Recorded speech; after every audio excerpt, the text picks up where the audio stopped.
তাহলে আপনি ওনার সাথে কাজ করুন। আমি রাগ করে বা অন্যরকম করে বলছি না, সত্যি কথাই বলছি। আমার বেশি হ্যাঁ,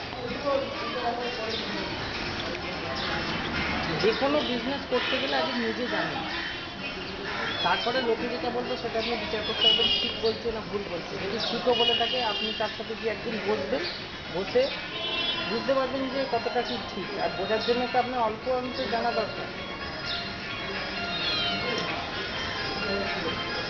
হ্যাঁ, ইন্ডিয়ান মার্কেটও হয়, ফরেন এক্সচেঞ্জ মার্কেটও হয়।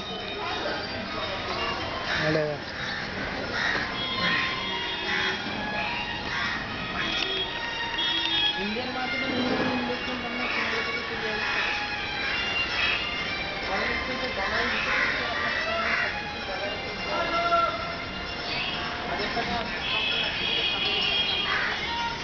সামনে 7 টাকা ডলার হিসেবে হিসাব করলে আপনার ইন্ডিয়ান মানিতে 7,000 টাকা রাখলে তাহলে $1,000 পাবেন। তারপর সেটা না, 7,000 টাকা দেওয়ার পরে আপনার ওখানে অ্যাকাউন্টে গেলেও $1, এই $1,000। এবার তার এগেইনস্টে আপনাকে ওখানে